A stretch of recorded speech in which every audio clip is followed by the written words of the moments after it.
This is TWIS. This Week in Science, episode number 1034, recorded on Wednesday, October 22nd, 2025. What do aliens know anyway? Hey everyone, I'm Dr. Kiki, and tonight on the show, we will fill your heads with Jupiter, some limits, and panda microbes. But first, thanks to our amazing Patreon sponsors for their generous support of TWIS. You can become a part of the Patreon community at patreon.com/thisweekinscience. Disclaimer, disclaimer, disclaimer! We don't know what's going on. How could aliens know what's going on? I don't even know what a gold standard is anymore. They put little words and things in the government, and that's what's supposed to determine what things are. I don't know anything anymore. I'd like to know things, so let's talk about them here on This Week in Science. Coming up next. I've got the kind of mind that can't get enough. I want to learn everything. I want to fill it all up with new discoveries that happen every day of the week. There's only one place to go to find the knowledge I seek. I want to know what's happening. What's happening? What's happening this week in science? What's happening? What's happening? What's happening this week in science? Good science to you, Kiki. And a good science to you too, Blair, Daniel, and everyone out there. Welcome to another episode of This Week in Science. We have hello, yes. Justin's voice is not Daniel's voice. We are not pretending here.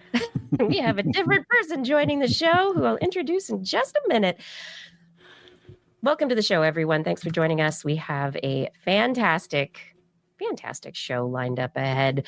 I've got tons of science news. I mean, first off, I referred to the gold standard, which refers to gold standard science, and there is a wonderful opinion piece in Science magazine this last week related to this topic, in which the researcher who published it goes through historical aspects of attempts to use Trojan language in legislation to lead to an attack on science. And according to this article by Stefan Lewandowski, at the very, very end, he gets to the point and he says, the introduction of a chimerical gold standard is thus best understood as yet another of at least 318 actions against science that the second Trump administration has taken since the president took office in January 2025. 318 against, attacking. That sounds low. I think we're lumping some together. Maybe, I don't know. But what I like to think is that as things get broken, sometimes you have an opportunity to fix them. Sometimes you have an opportunity to build them better. Sometimes you have an opportunity to create good out of the seeds of a crisis. So that's why I like talking about things here on this show. I've got stories tonight. Yeah, I'm blaming Jupiter for our planet. You got to do that sometimes. Additionally, I've got some metabolic stories, ultra marathoners, and, the rest of animal life. And I have a whole bunch of stories about brains, mini brains, flatworm brains, human brains, lead-filled brains. I don't know. So many brain stories. It's going to be fantastic. Blair, what's in the animal corner? Oh, I have a very abbreviated animal corner this week. I just brought a story about panda poop. Just staying right on brand with my usual. I haven't talked about pandas in a while, I think, so it's time. Yeah. I have actually heard people recently commenting that are not you, who are not you, commenting on condors and pandas. How are they even alive? Yeah. Well, the condors, not to get on a whole tangent, but they're actually doing pretty good. Except for the one that like knocked his mate off a cliff. But oh, sure. I mean, there are always mistakes. You have to scramble. You have to break a few eggs to make an omelet, or knock a few condors off a cliff to. Anyway. Sitting here in silence because too soon, Blair. Too soon. Not with the condors. But no, they're doing really well. So strangely, there's a few species that we have pulled back from the, literal brink of extinction. And it looks like the condors might, in 50 years, we might look back at them as another example of, the sea otter or some other individuals that have really been down to like, the cheetah, been down to like 50 individuals, and, the condor was down to, I think, 12. So it's wild. Yeah. So anyway. It's amazing. Yeah. We do good. We try to help sometimes, and we do, and I think that's great. So we should think about these good things. All right, Daniel, what'd you bring for the show tonight? No, okay. Everyone, I would love now to introduce our guest for the evening, Daniel Whiteson. He is a professor of physics at UC Irvine and co-author of We Have No Idea. There were two versions of that book, frequently asked questions about the universe, and now a third book, Do Aliens Speak Physics? Thank you for bringing the show tonight. Thank you very much for having me. Very excited to be here. And unexpectedly, I do have a poop connection, but it's not alien poop. I can't wait. This is going to be fantastic. Well, my wife is a microbiologist here at UC Irvine, so I have bags in the freezer I've been told not to open. And you don't want to open them. That's amazing. I'm a curious person, but I'm not that curious. So yeah, I've left those bags untouched. Well, I spent many years as a zookeeper, and part of my job was to pick up poop and put it in freezers and label it very carefully to send to universities. So I understand. That is wild. What goes around comes around. Everyone connected by poop in freezers. Okay. All right. This is This Week in Science. And in case you are not yet subscribed to the show, wherever you're watching us live Wednesdays, 8 p.m. Pacific time, YouTube, Facebook, or Twitch, you can subscribe to our channel, This Week in Science. That's where we are. You can also find us online at the social media places. We're usually TWIS Science, TWISCIENCE. That's usually the account that we have. Or just look for This Week in Science. Our website is twis.org if you want show notes, links to past stories. I don't know, just to peruse things like click the link to our Zazzle store, for instance, or maybe to our Patreon if you're interested in supporting the show in an ongoing fashion. It's a veritable cornucopia of cool stuff and ways that you can help support it going forward. But right now, share it with a friend. Make sure that someone else is listening or watching this show with you. And, because science is always better when you share it with somebody. So are we ready for the show? You ready, Blair? Yeah. Daniel's nodding his head like, yes, let's do this. All right. So I really do want to blame it all on Jupiter, as there are some other researchers in the galaxy that also would like to blame everything on Jupiter. And the fact that Jupiter basically started the accretion of like the first planetesimals. So planetesimals formed about 0.5 to 1 million years after the solar system kind of started being dusty and accumulating around the sun. And then there was something that happened. There were chondrite forming parent bodies, different things. These are asteroids that we find all over the place. Those were 2 to 3 million years later. Nobody really knows exactly what happened there. And so they went back in time. No, they did not. They did simulations, numerical simulations, to show that the early formation of Jupiter reshaped the natal protoplanetary disk for the entire solar system. So the abstract of the story, Science Advances, is where it's published this week. Jupiter's rapid growth depleted the inner disk gas and generated pressure bumps and dust traps that manifested as rings. These structures caused dust to accumulate and led to a second-generation planetesimal population with ages matching those of non-carbonaceous chondrites. Meanwhile, the evolving gas structures suppressed terrestrial embryos' inward migration, preventing them from reaching the innermost regions. And so Jupiter was likely the culprit in shaping or allowing the inner solar system to evolve as the rocky bodies that it did, and to basically protect it, to jumpstart the whole ecosystem, the environment in which those rings could form the planets that we now know as Mercury, Venus, Earth, and Mars. So this is an update of the meme of the first quadruped who came up onto land, and it said millions of years ago some fish decided to walk on land and now I have to go to work, right? So this is billions of years ago, Jupiter did what it did and now I have to go to my 9 to 5. Thanks a lot, Jupiter. That's pretty much it. Yes, it is the update.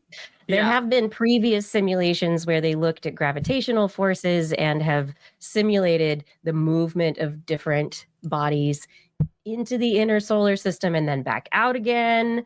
And I'm just saying these things because I've read about them over the years. But Daniel, have you ever done any of these numerical simulations?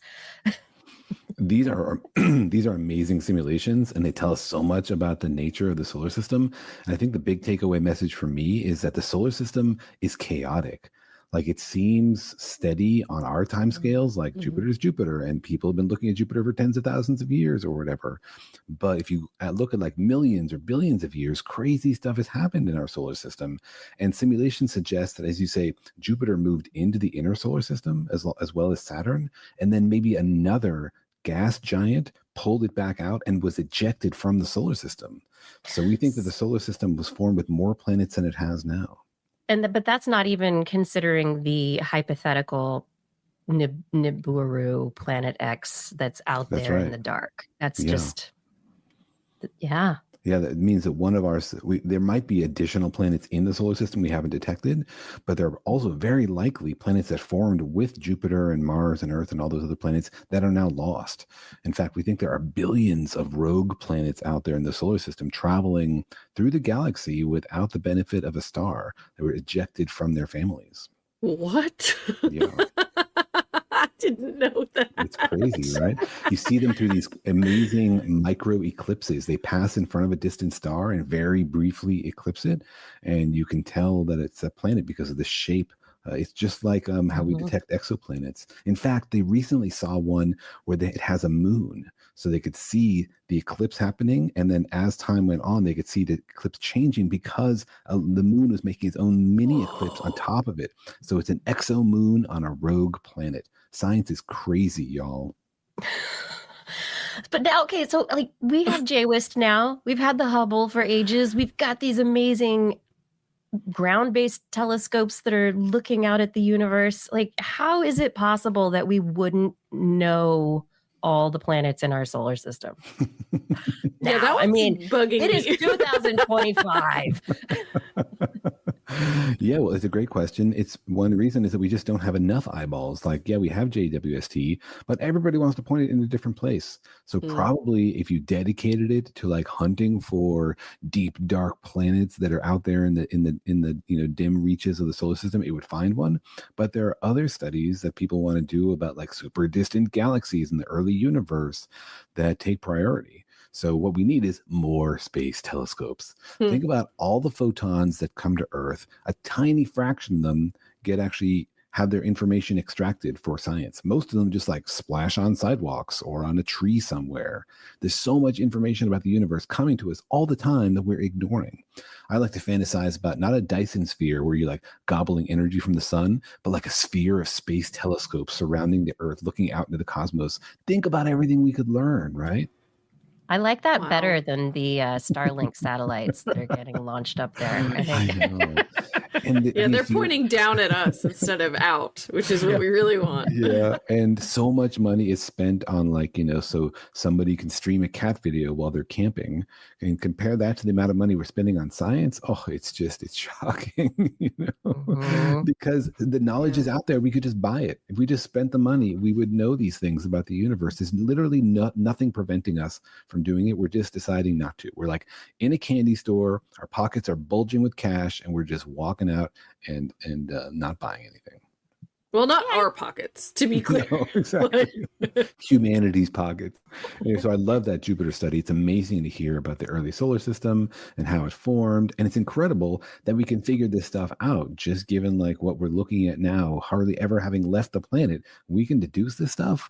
As my 13-year-old sums up science, she says, science is like we looked at stuff and we figured out how it got there. Is that it? I was like, yeah, that's pretty much science. That's good. Yeah. But we try and figure out how it got there with the highest degree of certainty possible by getting rid of alternative explanations, right? It's like that law of parsimony and weeding through things. Yeah. That doesn't work. That doesn't work. That doesn't work. And then you learn something new and you go, oh, I have a new tool. I can ask a new question. Now the field got bigger again. Okay, that doesn't work. That doesn't work. That doesn't work. But because of that, you're getting improved resolution on the whole story. So we can't ever get rid of the human bias, but we can try the best we can, right? To be as impartial as possible. It's really good. I love that Jupiter story too. And you mentioned the data aspect of things. And I do know that one of the things you do, Daniel, is work with, you're interested in machine learning, and you've worked on the Atlas instrument at CERN. And we all know that Large Hadron Collider and Atlas and all the things that there's so much data. So, and this is not the telescope data. This is atom smasher data, right? So are we going to get, like, what are we doing with this data? Are we all putting it on Google, like G Drive, or is it like, what is it, like, how are we managing it? You're right. It's an overwhelming amount of data. Every 25 nanoseconds, we collect data on hundreds of millions of channels. So it's just an onslaught. It's petabytes and petabytes of data. Most of it we throw away because when you smash two protons together, usually what happens is two protons come out. And so it's kind of boring. But the interesting stuff is rare. And so what we do is we filter through the ordinary everyday collisions for the interesting bits when something new and weird popped up, and try to save just those. So we have this system, it's called a trigger system, that makes a very fast keep it or kill it decision. And it's important because if you kill it, it's gone forever. And there's no like, hey, let's go look through the trash. Did we empty the desktop? It's gone. And that's scary. But we're pretty good at it by now, and so we filter out the good stuff, but only if we know what we're looking for. So there could be like weird, unexpected stuff in the trash, unfortunately, because it's just too much data to keep all of it. When you say we weed through it, do you mean there's an algorithm that's scanning it for you? Absolutely. Yeah, how does that work? Yeah. Okay. Yeah, it's not like a committee or anything. It has to happen every 25 nanoseconds. Yeah. So we have super fast machine learning that operates actually on hardware that makes really fast decisions, keep it or kill it. And it's multi-steps. So the first one makes a simple, fast decision. The second one has a lower rate, so it has a little bit more time to make a more complex decision. Then there's a third level. And if it passes that, it gets stored to tape. And then we eventually analyze it and hope to discover something mind-blowing. But yeah, it's all done algorithmically for sure. Yeah, yeah. And have you discovered something mind-blowing? I signed an NDA, so I can't tell you. Come on. I mean, that was years ago, but come on. Well, we discovered the Higgs boson, but that was about 10 years ago. That was very exciting. And gosh, that was 10 years ago? I know, more than that, actually. And since then, we haven't found anything new. We've measured the particles we know about super duper precisely, looking for deviations. Like the theorists tell us this particle will have this property, and we go and we measure it. And so far, everything lines up exactly the way we expected. No evidence of anything new so far. But, that's research. You never know when you turn on a new telescope or land on a new planet. Are you going to be inundated in crazy discoveries, or is it going to be dust and rubble and nothing interesting? That's research. And nobody'd ever looked at these particles before. And so we didn't find anything, but we don't know what's around the corner. Aside from other little subatomic particles that maybe you haven't isolated entirely yet within the noise, the energy spectra that you look at, have we almost gotten all the standard model particles? Like, have we done that? Yeah, we have. All the particles that are predicted, we found them. And so that's cool. We have 6 leptons, we have 6 quarks, we have a particle for each of the forces, except gravity. Nobody understands gravity. So the standard model is what we call complete, but it's also, we know it's not the final story. Yeah. It's like looking at the periodic table and say, do we have all the elements? Yeah. Well, but there's more to it, right? You're going to explain the patterns of behavior. And we now know the patterns in the periodic table come from the way the electron orbitals fill, right? So there are patterns in the fundamental particles that we don't understand. And we suspect they're due to the way the tiny little particles inside them click together and interact and do something, but we haven't been able to see inside. So we're still at the level of looking at those patterns among the fundamental particles and wondering, what does it all mean? And in 100 years, is everybody going to think we're stupid for not having seen it because it seems so obvious? But, here we are in the forefront of knowledge. We don't know. It's clueless, right? Science seems so easy in hindsight, but when you're in the middle of it, you're like, I don't know what this means. Right. How do I test that the best way? Do we have the tools? Exactly. How can we get there? Does this really mean what I think it means? Or is there something unplugged? Blair, did you want to talk about animals or anything? Oh, yes. I have a very quick story. It's just a couple sentences here, but I think, in the honor of bringing both pandas and squirrels today, this was the perfect opportunity.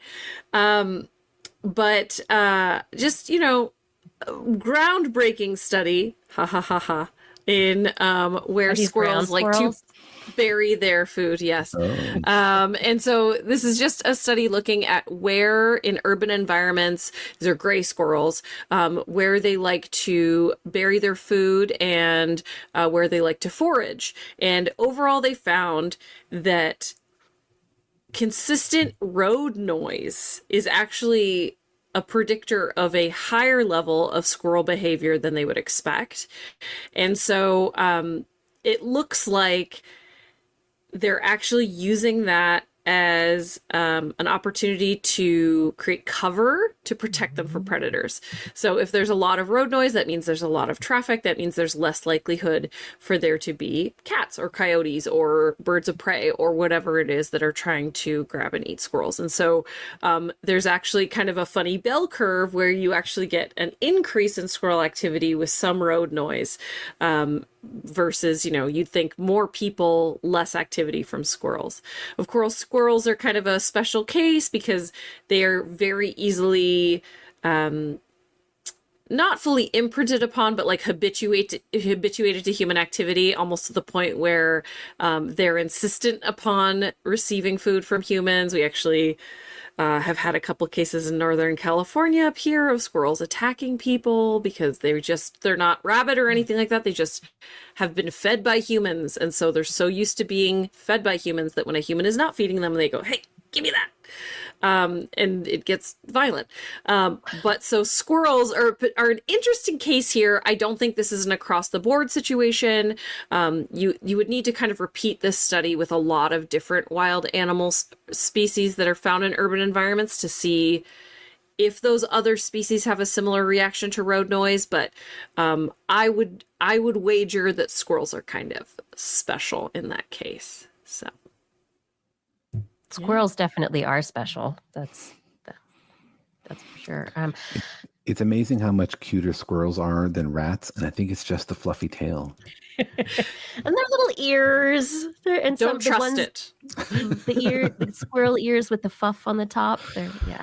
Yes, well, but they're also so much more bold because they know they're cute and they can be out and they can be right in your face and you don't go like you do for a rat. And so they get, they get too bold. I don't do that for rats either. Yeah, I like rats. I had a soft spot for rats, but still squirrels are cuter. Well, and which would be more welcome on your front porch if you were not expecting it, a squirrel or a rat? And why is that? I'm not sure exactly why. Yeah. I don't know. I guess squirrels don't eat garbage as much. Yeah, I don't know about that. Diseases into your house. Yeah, less likely to have hantavirus. Those are mice and voles. I know. But yeah, I don't know. I think that there is an expectation because of the plague and everything, right? That like rats bring disease and pestilence and plague. But it's, in my experience, squirrels are more of a nuisance. This is why pandas and squirrels, when we talk about the animals that Blair takes issue with, the squirrels are one group. Are you anti-panda? Yeah, we're gonna get into it. But yes, the squirrels are a particular case because I worked at the zoo for a really long time and they got so bold that they were a problem. And there were a couple times where they didn't quite attack me, but we'll just say they pushed some limits that I did not forgive. So anyway. The squirrels also, I think the road noise issue is very interesting because we know that, and I think it's interesting also that they're digging, right? So that in itself is going to make noise. So the sound of the road, the cars on the road is going to cover any digging noise that they're making. The vibration would be able to also cover any animals that are going to be looking for disruption in the vibrational surface. And then we also have birds. We've seen over and over again, rooks, crows, ravens, jays that drop their whelks, their nuts into roadways in the way of cars. And so far, I don't think there have been enough studies to really say that certain, some birds do this on purpose, but the evidence is pointing that direction. So, yeah. It seems as though the birds are using the cars as tools to crack the nuts, to crack the whelks.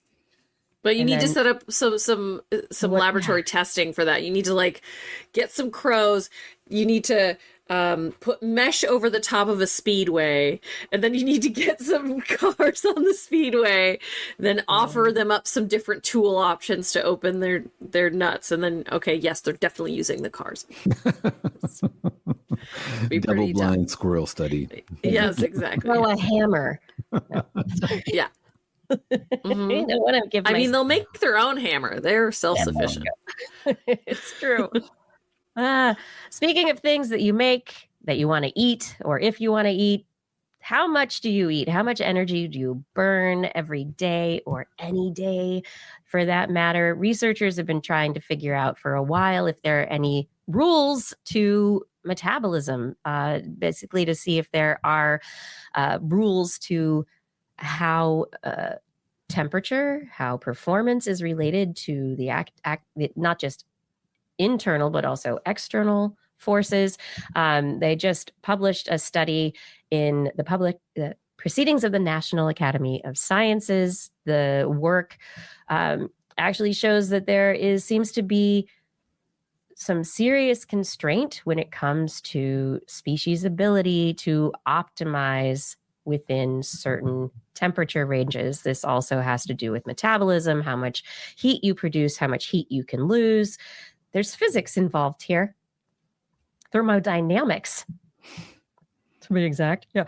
Anyway, the researchers, with respect for all living things, are saying that this study that they're putting forward they're calling a universal thermal performance curve.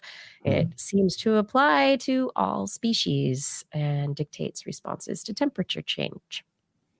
And it doesn't seem like any species has broken free of those constraints.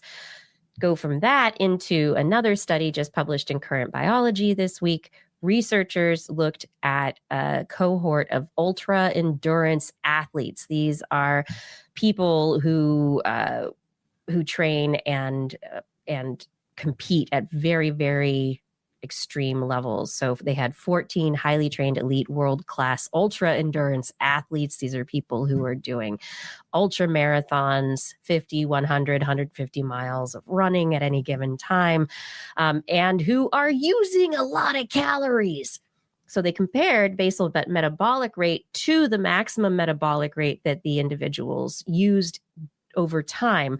And they were able to apply a particular measure to be able to look at how much energy these people were using at any particular time. And basically things had to balance out. So if they used 10,000 calories on a given day or over the course of a competition, that had to be balanced out over time with changes in behavior. And they actually found that these individuals seemed to have behavior modifications that kept them from fidgeting, that had them like sitting still and napping more often, so that each individual, or the average for all the individuals, is there was only a 2.5 multiple of the basal metabolic rate over about 28 weeks. So there's, what they're saying, a ceiling to our maximum metabolic rate. You can exceed it, but not for long periods of time. And there is a consequence. Your body will start eating itself and breaking down. If you have to go 7,000, 8,000 calories a day for extended periods of time, your body will not adjust to that. So no matter how much you eat, no matter how much you try to fuel that higher metabolic need, the factory can't stay open longer. Like we've made all the energy we can, folks. We're at capacity. That's wild. Yep. So they say that there may be, because their sample size was like 14 people. So of course there might be exceptional individuals who can exceed what seems to be this ceiling. But for this small sample, it gives a basis for looking forward to find out if humans can exceed their basal metabolic rate and what the ceiling actually is. And you said this is all youth? No, not they're not youth. They're just highly trained, elite, and world-class athletes. So they're probably... Sorry, I thought you said student athletes. Okay. No. They're ultra endurance athletes. That's also okay. So that's the other thing I'm wondering is this is obviously the beginning of a lot of different kind of metabolic limit studies that could happen, but I'd be curious to see what the multiplier was at different stages of life. Like if I'm a teenager, can I push it to 4 times versus 2.5? When I'm 40, can I only push it to 2? Like, you know what I mean? Is there a difference in flexibility or capacity, or is it constant throughout your life? Right. I think that'd be interesting to find out. I think that's a fascinating question. I mean, we know that a lot of youth are athletes, and that a lot of competition occurs at a very, very advanced endurance level at a very young age, and we know that there are trade-offs. For it changes your hormone levels. You have different, and there are injuries that occur at certain places, and so there's management that needs to happen to ensure that that individuals, can actually continue to compete at the high level that they do. So the question is, how do you do that? How do you, and I think this kind of study, for an athlete, for somebody who's interested in this, I think that is going to be some of the, the next best questioning is, how do you take this information and use it to optimize your performance over time? Do you run, Daniel, or cycle, or Are you an ultra marathoner? I'm not, but bizarrely, my son turned out to be an athlete. He's a long distance runner and a cross country competitor, and he broke the school record for the 3 mile, and it's up on the wall in the gym, which astounded me because I'm no kind of athlete, and neither was my wife. And so I don't know if that's proof of like cosmic ray mutation or something, but he definitely got some athletic genes, and now he's off running in college. So it was very exciting, and I've definitely seen what you're talking about. He runs at a very high level, and he's constantly working. He's like at the edge of like, is this an injury or is it just pain?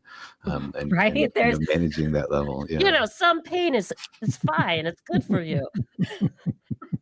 If you're doing it right, it hurts, but also if you're doing it wrong, it hurts differently. And, yes. And knowing the difference is important. It's crucial. Oh my gosh.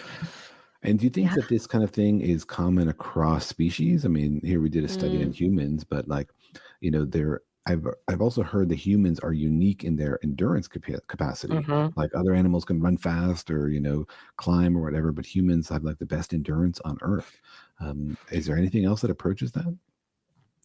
No, not that we know of, especially for the running or walking, right? That is why we have people who go and do these ultra marathons. We have the old stories of, am I going to talk about, was it Greece, the Olympics, right? For it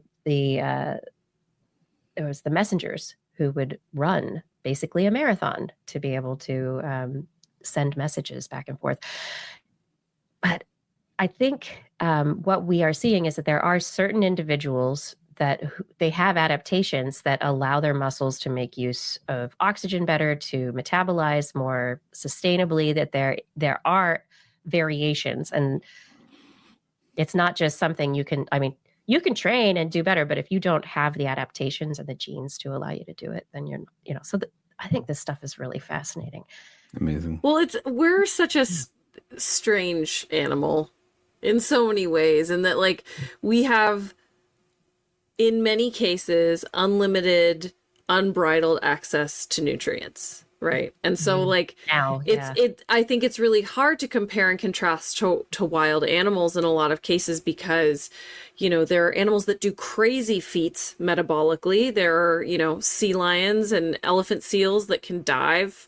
Elephant seals can dive for like over an hour without breathing, and their metabolism slows down to almost nothing while they're doing that, and then they come back up. Other animals will haul out for months and barely eat, even though they're mammals, and so there's all sorts of different crazy extreme versions of this where availability of nutrients don't match metabolic output. Metabolic output will tank or will skyrocket over a short amount of time, like animals that migrate, that are, swimming or flying or running nonstop for days or weeks, right? And so like I think that we're so different, because we have our constant availability of nutrients. We have ability to rest. We're not running from predators. We're not hunting for food. And so it's like we have all of these kind of constants. And so when we are pushing ourselves metabolically, we are doing so often out of choice. And so it is a completely different context, right? So yeah, I think I'd be interested to see what things look like in wild animals as well because of that. Because like I would wager, for example, that elephant seals, they go from their basic metabolic rate, they go down to, I don't even remember what it is. College was so long ago, but a fraction of their metabolic rate while they're diving. So do they have a basement, right? The opposite of a ceiling. Do they have I can't go past half of my basal metabolic rate. But similarly, penguins, when they're swimming, when they're migrating, do they have a maximum of their metabolic rate that they can reach, right? When they're sprinting from one space to another because it's too cold or they're in between land masses. So, deep mysteries of the universe. Yeah. I think we've got the endurance running thing down. I'm not sure we have the diving like a sea lion down. Yeah, well, in the case of elephant seals, you also have special pressurized eyeballs so that your eyeballs don't implode under the pressure, right? So there's other things that you need to get that done. Mm-hmm. Goggles. Wow. Got it. Yeah. Okay. Mm-hmm. All right. This is This Week in Science, everyone. Thank you so much for joining us for the show tonight. If you have not yet, head over to TWIS.org, click on the Patreon link, and help support the show in an ongoing fashion. We are listener supported. Your donations, your support on a monthly basis helps keep this show going, helps make sure that we've got cables and microphones. I mean, we can't do anything about the Amazon, servers going down. That's not something you're paying for. But if it comes to making sure that we're here every week and bringing you science, getting to talk with you, please help support the show. It really does make a difference to how we're able to show up here. Also, there's our Zazzle store, TWIS.org. Click on that Zazzle link. Check out some of the cool merchandise. Some of it helps to support the show as well. Every purchase goes to making you happy because you have TWIS stuff. It's great. Yes. And share with a friend. That would be amazing. Everything you do for TWIS is a gift. We can't do it without your support. Thank you very much. All right, everybody, let's come on back right now. And I'm going to once again reintroduce our guest this evening. Daniel Whiteson is the author of a book that's just out, and you too can find out whether aliens speak physics. That's right. Daniel Whiteson hosts a podcast with Kelly Weinersmith. And additionally, what's the name of that podcast? Daniel and Kelly's Extraordinary Universe. Extraordinary Universe. Because the universe is extraordinary. And it's your universe because you're talking about it in the podcast. It's fantastic. You've also been part of creating a PBS show for kids that inspires curiosity. Eleanor is the name of that one. Are you still working on that? Yeah, Eleanor Wonders Why is a show on PBS. It's for 3 to 5 year olds. It's about life science and curiosity. And the goal of the show is to teach kids to learn to answer questions on their own by using basic practices of science, and to show adults that it's okay when kids ask you a question to say, I don't know, let's figure it out. You don't have to know all the answers to talk about science with your kids. And so that show is just finishing its production of its second season, which is a lot of fun. And so new episodes are coming on PBS right now. Because of the current climate, we don't know if PBS will still be a thing. Corporation for Public Broadcasting, sadly, is no longer. We're also supported kindly by Department of Education, our TL grant, which is no longer. And so things are looking difficult, but we'll see about a third season. My fingers are crossed for you and for all of the parents who are out there who would love some additional help answering questions with their kids. Yeah. I think it'd be great. Blair's going to be looking forward to that fairly soon. That's right. So your book, Do Aliens Speak Physics? Do they? Give us the short and dirty. Yeah. The book asks whether or not we can, when aliens arrive, make a mental connection with them using physics. Because I was always told, and this is one reason I got into physics, was that physics was sort of special among human sciences in that it's bigger than Earth. Like, yeah, it's cool to study pandas and understand life and everything here on Earth. It's fantastic and important, but we expect that the things we learn might just be limited and relevant to stuff here on Earth. But physics is supposed to be about the whole universe, and like gravity is here as gravity is there, and we see gravity working the same way in distant galaxies, etc. So the idea is that, physics asks questions that are bigger than humanity. And so it might be that not only humanity is asking those questions. And I've long fantasized about the scenario where aliens show up and we can make a connection using physics, and then they can give us some answers, because we have big questions about the nature of the universe that are not answered. Like, where did it come from? What is it made out of? What's inside black holes? What is space anyway? All these things we don't understand. It would be wonderful if aliens, who might have been doing science for millions of years, could just tell us. could just like leap us forward in our own scientific future. So that was my fantasy. And, you know, folks like Carl Sagan tell you that we're fairly confident that aliens will do physics the way we do because the same laws of physics apply everywhere. But the book asks whether that would really happen. Yeah. Yeah. The same laws of physics apply everywhere. But if you are coming from a different referential frame, a different perceptual frame, Blair's a zoologist. So if we could imagine a planet of squirrels, how would they? Why would you do that? Blair, do you have PSSD, post squirrel stress syndrome, or whatever disorder? Yeah, and that's a fun joke, but you're exactly right. Just because the laws of physics, or we think that our laws of physics apply everywhere, doesn't mean that the people in those other places would describe them the same way. So really the book is about the philosophical question of, is physics the map or is it the territory? Like, we're looking at the universe through a human lens. Can we disentangle how much of it is the universe and how much of it is this single human lens we all have in common? And until the aliens arrive, we won't be able to tell how much our humanity has distorted the physics that we've interpreted and how much of our humanity is in the physics that we've interpreted and how alien physics might be shockingly alien. And so the book goes through a bunch of arguments for how physics could be essentially invented or discovered. You mentioned earlier, we were talking about the exoplanets, and you were talking about the rogue planets that might cross in front of a star, and so you've got this eclipse of an eclipse of a, you know, and at one point in time, we thought that the Earth was the center of the universe, right? The Earth, everything centered around the Earth, because of course we saw the sky move around the Earth at night, and so our way of looking at it.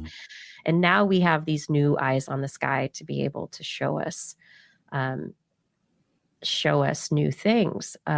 What kind of logical pathway did you go down to try and imagine, say, you know, if you were on another planet, if you were an alien, like how do you get into that mindset to like think of it from I'm not a human anymore.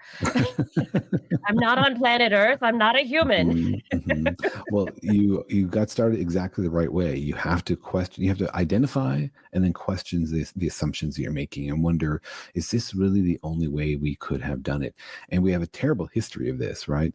We make these assumptions that seem reasonable. Well, we look like we're the center of the cosmos, so obviously the Earth is at the center. And we also tend to fall for the flattering assumptions, like, ooh, the Earth is at the center, therefore we're important, right? So it's easy to therefore also say things like, well, we figured out physics and it seems to work, so therefore aliens will. And that puts us at the intellectual center, right? It says that human physics is like the physics, that everyone out there will also be doing the same stuff and working on string theory and all sorts of stuff. And that's very tempting to believe. And like my personal fantasy of an intergalactic science conference is very fun to think about, but because it's so tempting, I think it needs extra skepticism. So what I tried to do is look at all those assumptions and ask, like, well, how do we know? Are we really sure? And you can start from the very basics, like, how do we know that aliens do science at all? You know, that aliens wonder why about the universe, that they have the same curiosity. You know, Blair was earlier wondering, like, I wonder if this, I wonder if that, I wonder if you did this study, what would the answer be? That's interesting. That's wonderful. And that's a very human thing, to be so curious and to want to know about the universe. But that's also emotional, right? It's part of being human, and it's different from person to person. One person is super interested in physics, another person interested in poop, another person interested in geology, somebody else interested in, you know, languages. We have an amazing diversity of science on Earth because of the personal reactions people have to these questions. And so to say that aliens will automatically be curious like we are and will automatically develop the same sort of methods to build these mental models about the universe, that's a big leap. That's a big assumption that we have that in common with them. The idea of like mental models. So like as a cognitive scientist from, you know, I studied bird brains. And so it was this comparative brain and behavior work trying to come up, okay, apes, we have a theory of mind, right? They can like look at another animal and go, oh, this squirrel is going to dig in the soil and hide its nuts.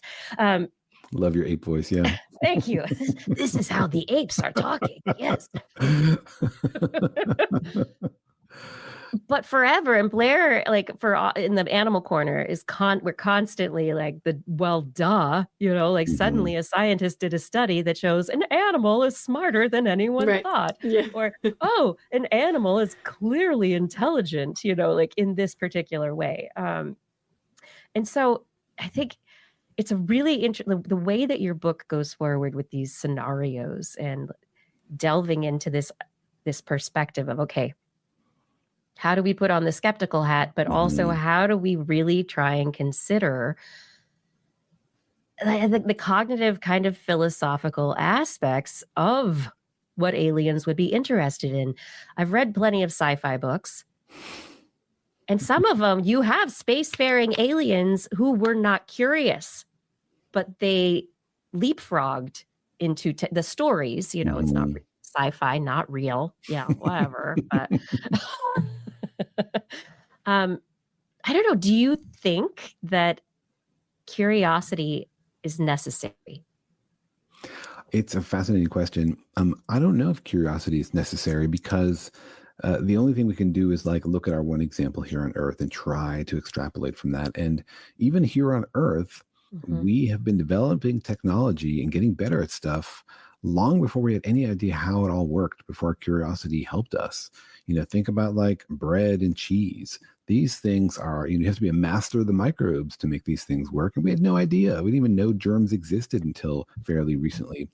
So we developed these technologies through trial and error without knowing, just knowing like, here's how you do it. The same way, like I will go into the kitchen and make a souffle and like, I don't understand the food chemistry. I don't really want to understand the food chemistry. I just want to eat the souffle.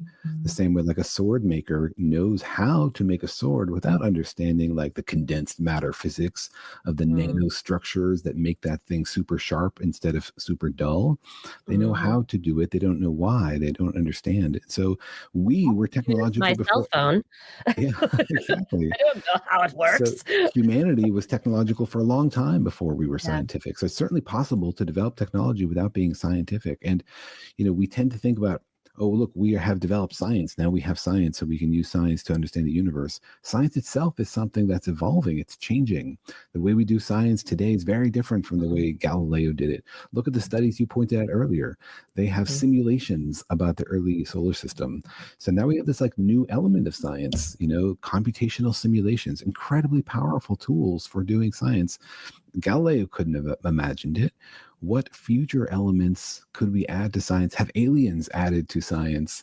So they would look at our science and be like, y'all are barely even doing science. I mean, that's the way we did science a million years ago.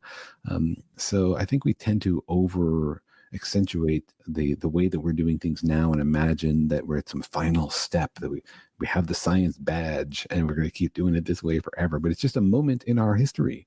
We don't even have the word scientist until about the 1830s. Right. Science is a fairly recent thing. And so it is hard to imagine. And, on your other point about like, what is it like to be an ape, or what is it like to be in the minds of these creatures? It's really sobering because we have these other intelligent creatures on Earth. And if you imagine we're going to be able to communicate with aliens, why haven't we been able to talk to whales and dolphins, right? Like they evolved in the same climate as us, in the same biosphere. We have a lot of senses in common, and yet we can't crack that code. So to imagine we're going to be able to crack an alien code is like, wow, that's ballsy. There's lots of human codes we've never cracked.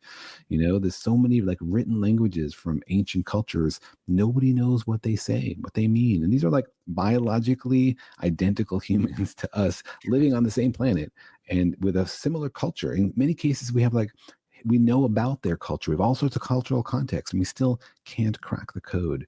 So aliens are very likely to be much more alien than we expect. So this is actually a pretty good argument for the use of AI or machine learning, is that I keep seeing these research articles coming out related to using AI to decode dog barks or whale song or trying to be able to speak languages, right? And so on one hand, I could say like, okay, so this is actually a pretty good reason to keep cooking on that, because if we ever do end up speaking with intelligent life from another planet, maybe the AI will help us kind of like decode what's happening. But then again, that is making a lot of assumptions about how communication works, that it would follow similar rules of syntax or context that we use and animals on Earth use. And so, you know, there's still a lot of leaps that there would be similarities that we would be able to draw upon. And so I think what you're bringing up is such an important question of, just like we can say, like, you know, I know that what I see and I call red is not necessarily what you see and you call red, that this is all about perspectives, and that what we consider curiosity or communication or scientific method or, you know, any of these things might be completely, you know, forgive the word, but like alien to another life form that has none of the context that we have grown up around. Yeah, that's exactly right. On your point of using AI to translate alien languages, I'm all for it. But, you know, the challenge that AI will face is the same challenge that we face, which is, how do you know when you get it right?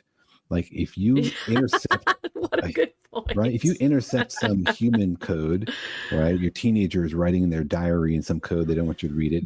You know when you've cracked it, because it goes from gobbledygook to, oh, it's talking about where they went on Thursday, blah, blah, blah. But alien language, like, you could try to decode it, but like, how do you know when you got it right? It could be so alien, you're looking at it and you don't even recognize it.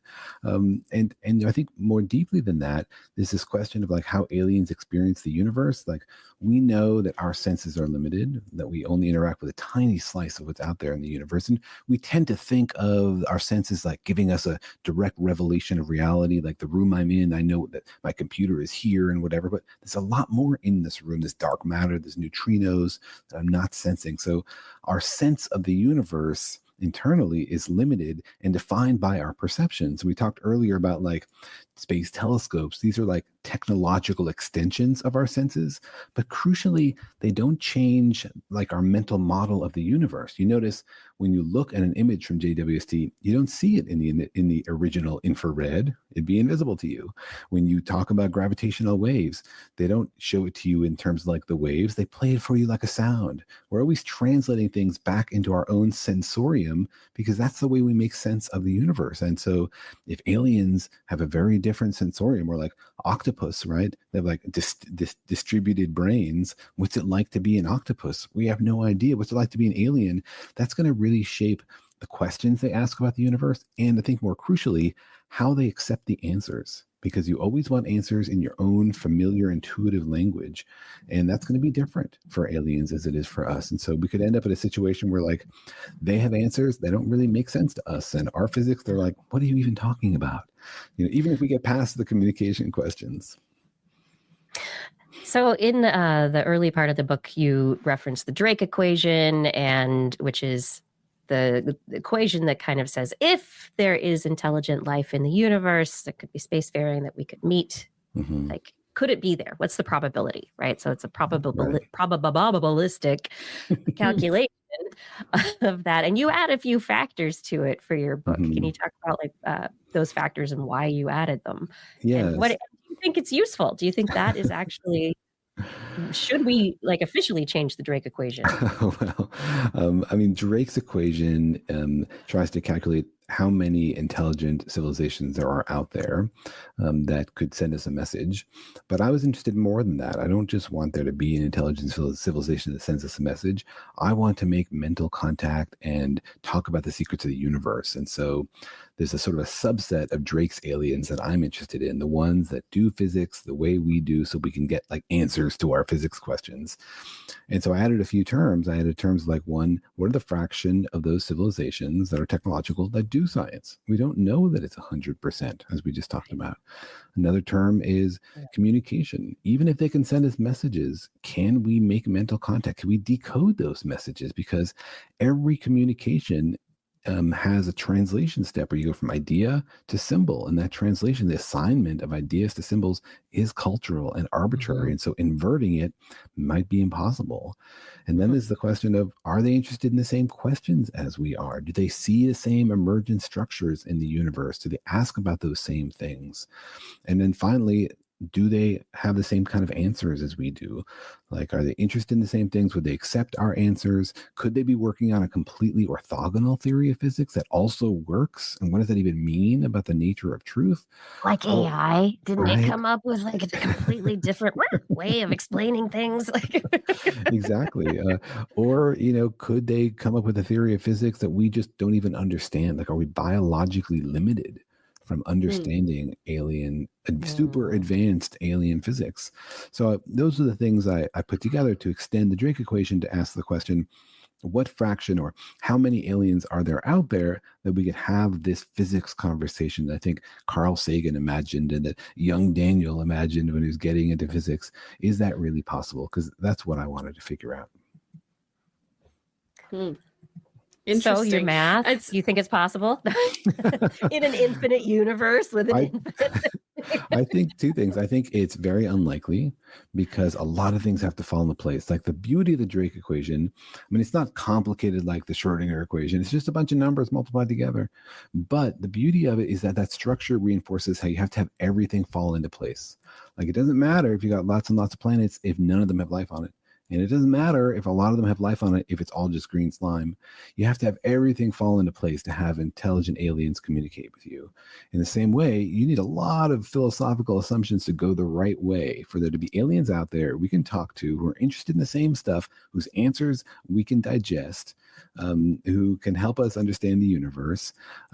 It's very unlikely. On the other hand, there are probably lots of them, and you only need one. Right? I would accept just one civilization of advanced aliens that could help us understand the universe. That's all it takes because, you know, I hope there's just one answer and I'm happy to accept any of it. You know? So one of the things you said that I thought was really interesting was talking about the way that they would communicate with us and that the way that we communicate would make sense to each other and we'd be able to kind of create almost like a narrative amongst each other in the way that we talk. Because one of the first things I thought of is the Voyager Golden Record, which I have a copy of here. Oh, how cool. Aside from the images, I've listened to the actual albums. Wow. And the thing that always struck me about it is that it feels extremely random. There's no message. It's just like, here's some whale songs and here's some people singing and here's some babies crying and here's a symphony, and there's no narrative, right? It's just a bunch of stuff that we put on a record that's like, here's some things that make humans, which really was like, here's some things that usually make like Western white humans, but like here's some human stuff, right? And here's some Earth stuff. And so I think that's the other thing is like, do we need to be more strategic in what we send out into space so that it is a narrative, so it indicates that we want to communicate, that there's a way that we talk, so that if they have an AI that can be trained on what we send out into the universe, that they're not sending us back babies crying and whale songs, right? Like, I think that it has to go both ways. They're sending back a virus that can infect all of our technical systems, and then we are at their mercy. No. Wow. Back in the dark ages. For Interstellar paranoia there. Nice. Well, I think that's a good example. It's because the robots come first, and it's world robot domination. So you know. Oh, right. I think that's a great example because imagine if you got a message from space and you were playing around with it and trying to translate it, and you turned it into sound, and then it sounded like alien babies crying. Would you think, oh yeah, I've got it right? You'd be like, no, this is just garbage. Like, it's hard to even know. And what do they intend, right? What does this even mean? And, you know, a question about being more intentional and building a narrative. Before the Voyager probe was the Pioneer plaque. Right. This is what got sent out on the Pioneer probes. And this is what Carl Sagan and Frank Drake put together. And it's much simpler, right, than the Voyager record, which has, you know, audio encoding and like, oh my gosh, I don't know that I could build something to decode that right now. Yeah. This is just pictograms. And they tried to be strategic about it, and they tried to avoid obvious cultural influences and to be universal. And they drew diagrams to represent like the hydrogen atom and these kinds of things, because they were hoping to find some kind of symbols that they thought were going to be universal, that only had one interpretation. But that's impossible, right? It's the assignment between ideas and symbols is always arbitrary. And so inverting it, you have to know the culture in order to decode these symbols, right? And so, for example, I took these symbols and I showed them to a bunch of physics grad students. And I gave them the afternoon and a bunch of donuts. And I said, what do you think? Figure out what do they mean? Exactly. And they're young enough to have never seen this before. And, you know, this is like the perfect audience because they're biologically human. Is this because like they're younger than cassette tapes? Exactly. They're like the pioneer. What? Yeah. And you know, this is like much easier than the task aliens will face because again, these are biological humans. They grew up in the same culture as Carl Sagan. They're physics grad students, right? Who has more in common with Carl Sagan than these folks? And they couldn't make any progress. They had no idea what these things meant, right? Because they represent like not just like you know, one depiction of the hydrogen atom, but like depiction of the hydrogen atom as like orbitals, the way like Niels Bohr drew it. The human concept of an atom from like about a 10-year period, about 100 years ago, right? Nobody depicts an hydrogen atom that way now and didn't before. And so, you know, it's very reflective of our culture. So as much as I love looking for aliens and the SETI project, I'm not optimistic that they're ever going to get a signal that they can decode, which is why in the book, I focus on the much, much easier scenario of the aliens get here. They arrive. And I saw someone they already know about us. Everything's all good and they're coming. They're here. Exactly. Somebody in the comments said aliens will never come here. And I hope you're wrong. But in that scenario, we have a lot easier problem to solve, which is like we have some cultural context in common because they're here. We literally are in the same place. We can like point to stuff and say apple or donut or doggy or whatever and hope to build from there some sort of dictionary we can use to establish communication. But I think if it's just messages across space without any cultural context, that's going to be really hard, maybe impossible. I mean, even one of the images is of the Arecibo Radio Observatory, which is kind of broken. It's not there anymore. That's true. That's sad. That's sad. Yeah. That one hit home. That one really hurt. But that is, I think that is the part of science that, as scientists, I think, is sometimes forgotten, which is the cultural context. And there is no separating science from the cultural context, even though, as I said earlier, you know, we scientists try to unbias and, you know, make it as far from human interpretation as possible, but you can't do that. And then it's in the world, and then it's of the time. And so how do you like, aside from being able to understand and use a signal from an alien species with an alien culture in its own space and time, how would we ever design against that? I think. How do you make it timeless? Yeah, it's impossible to know. And, you know, we can't fully unwrap our human biases until we meet the aliens. But one thing we can do is try to make sure we're using as many different human cultures as possible. This is one reason why like cultural diversity in science is important, because people come in with different assumptions and different questions and different curiosities, and they help you realize, oh boy, I was asking this question this way. This is another interesting question. And even more than like our current diversity in science, we have this amazing sort of natural experiment here on Earth where we had the development independently of mathematics and astronomy and sort of proto-science in the Americas with the Mayans, and in the Far East with the Chinese, and, you know, in the Middle East with the Greeks and the Sumerians, the Babylonians. And we can compare and contrast those in the historical record to see like, wow, which directions are inevitable, which directions are random and cultural. You know, unfortunately or fortunately, those cultures are no longer distinct and separate. So the experiment is sort of ended prematurely. It'd be fascinating, like, to figure out now, like, what would the Mayans be studying if they were still doing science today and the Spaniards hadn't, you know, burned all of their books. I love thinking about that. I read a fantastic science fiction novel about that by Tad Williams once.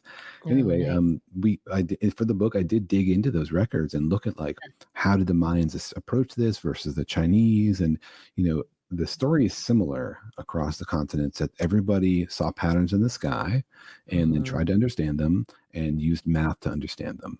The kinds of math they used are different, though. Like the Chinese were very algebraic. They look at like patterns in tables of numbers. And the Greeks, of course, very geometrical. They think of answers as like, where are things in space, shapes and circles. And the Mayans sort of in between. Like they had very advanced mathematics. They had more accurate predictions for where the planets were than the Europeans when the Spaniards arrived.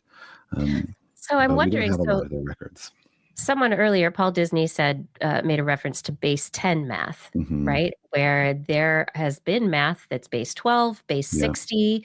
There are multiple, and I think it was Mayans who were base 60.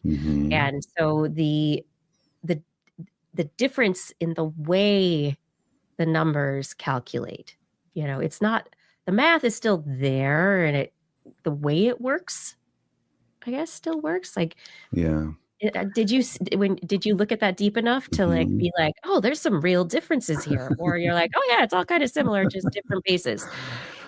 Yeah, well, it is quite different. The Chinese, again, they're algebraic. And so if you read the early Chinese writing about their theories about the cosmos, it doesn't quite make sense to you if you're a geometric thinker, because you're reading it and you're like, so what is where exactly, and where do I put stuff? And that's just not how they were thinking about it. They weren't thinking geometrically. Most of us are, have grown up in the West, and the way of thinking is geometric because of the Greeks and the Babylonians.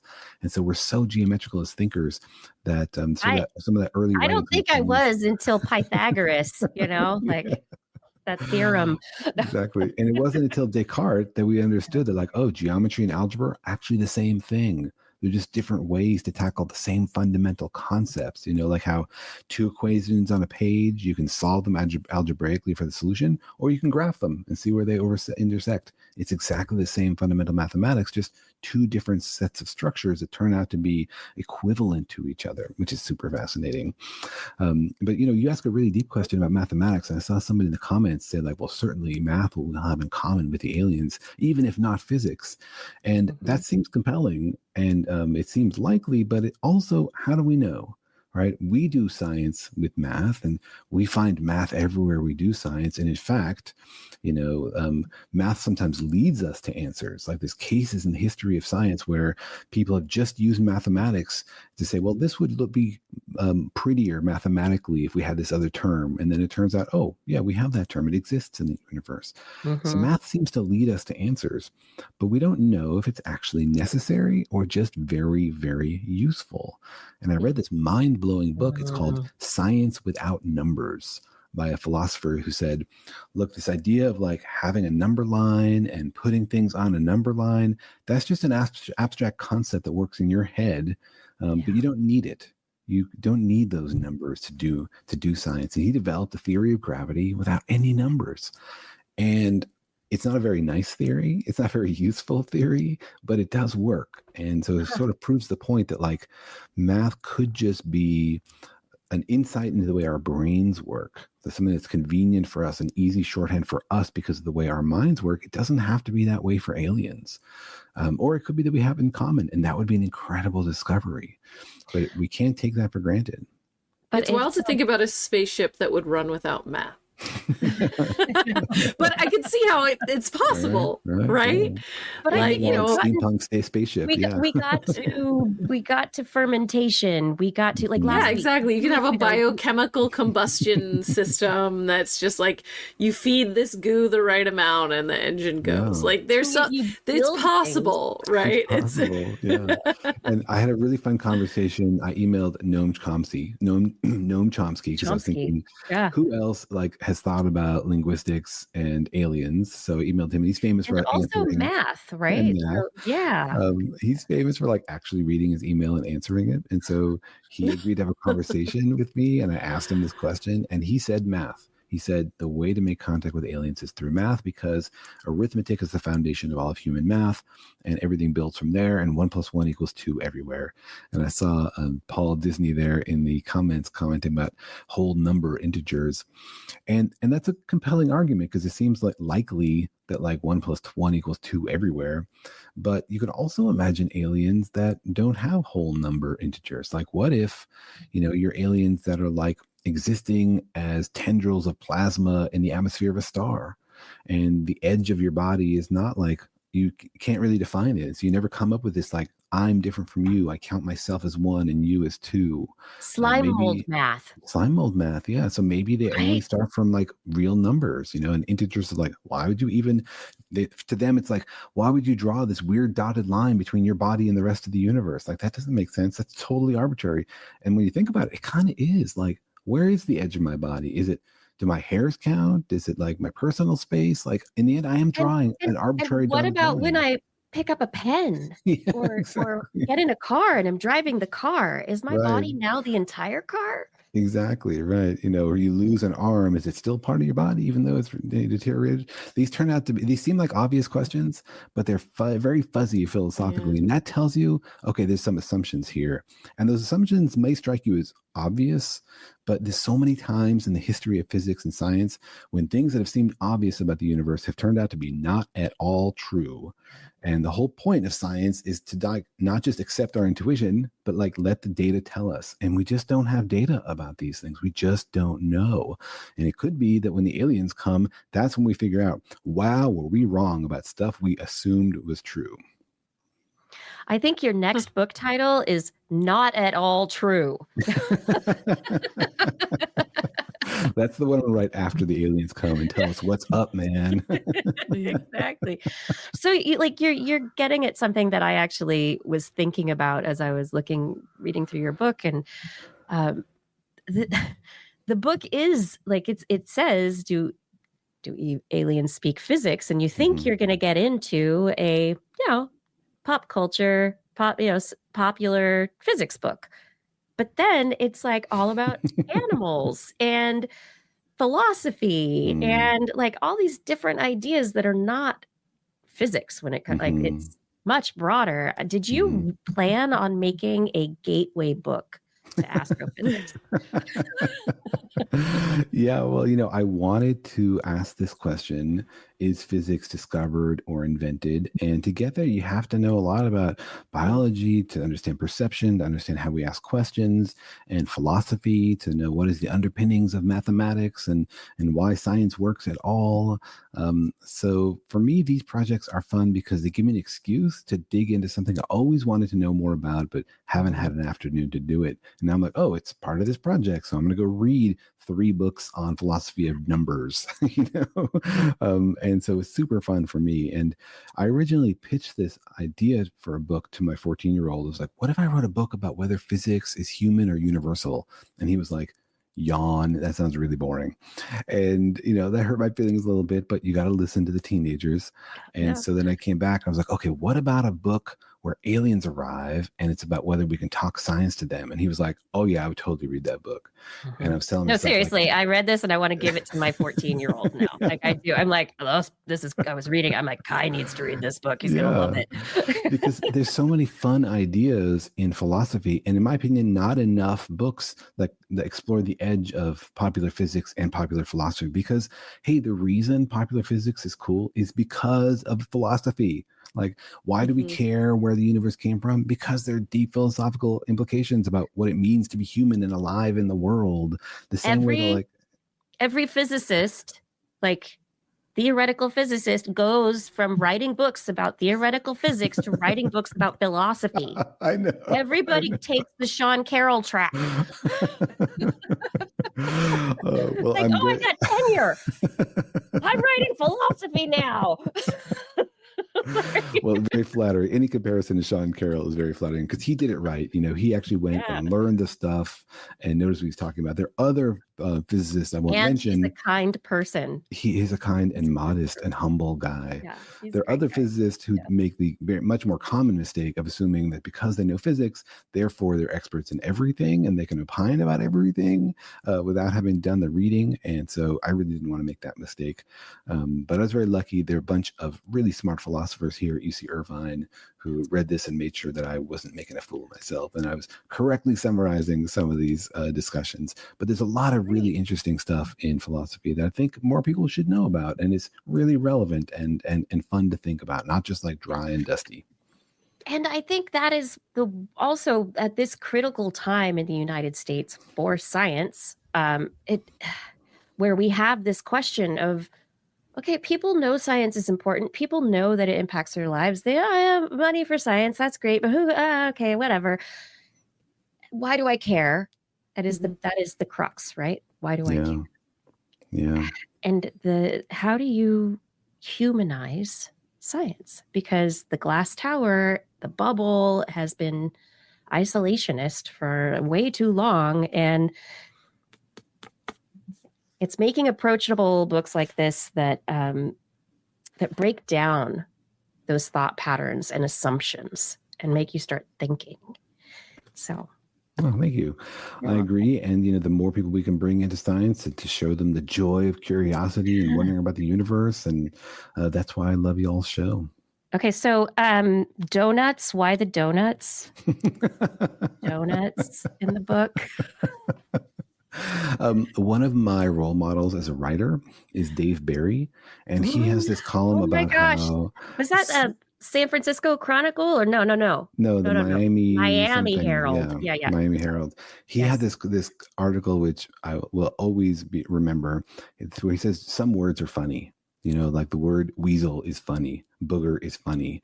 Oof. And so, you just try to like pick something whimsical and add it to each chapter is like, something to hang on to, because the idea of this book is like, there's big ideas in there, but I don't want to weigh you down. I want to break it up with a bunch of dad jokes and cartoons from my friend Andy Warner, so that you get a big idea and then something to laugh at, to make it sort of easy to read. Throughout, there are really wonderful cartoons and lots of pop culture-y type stuff, and it's very fun.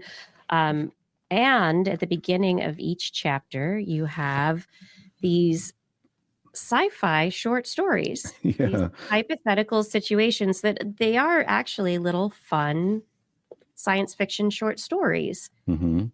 The idea there was, we're writing a chapter about a concept. Do we have to use math? Do aliens have to use math also? And then I wanted to illustrate that and like, what would it be like to meet aliens that don't? Why would that be hard? What would be surprising about it? So we try to make a concrete scenario to illustrate each concept. Yeah. If we met aliens that had very different sensoriums or asked very different questions or whose answers we couldn't understand, what would that be like? What would we do in that scenario? How would we figure it out? I'm also a huge fan of science fiction, and so I couldn't resist the urge to write little fictional scenarios. Have you done sci-fi short story or novel writing before? No. So this is a first for me. But is it your next project? Are you writing a sci-fi book next, or? It's about, you guys have already spoiled it because it's about invading robot alien squirrels. So thanks for ruining it. Got it. You heard. Well, if I can also suggest, you should probably pitch to the Futurama writers' room, because I know that they take a lot of scientists in there, several things you brought up today. I was like, man, this sounds like an episode of Futurama. The plasma alien that doesn't know where they end and another alien begins. Futurama, right? Futurama, so like, all right. This is your next stop, Daniel. Yeah. All right, yeah. That's always been the end of my career, would be writing for Futurama. Yes. Absolutely. Some people were excited about Big Bang Theory when that was going on. But Futurama, yeah. It's kind of where it's at for science TV these days, except for Eleanor. Thank you. I think we have very different audiences, but thank you. I appreciate being mentioned in the same breath as Futurama. Well, first one, then many years. Know how to wrap things together. Yeah. Okay, so I don't want to keep you forever and late into the night, and I know Blair probably is going to be needing to get on to her child as well this evening. Are you working on anything else right now? I mean, right now it's like everybody, the book's available. Where can they find it? Where can they find you? So the book comes out November 4th, so very, very soon. And you can look it up online everywhere, and it's at alienspeakphysics.com. If you pre-order the book, you can get free stickers of some of the aliens from Andy. Look for the link on my website, www.alienspeakphysics.com.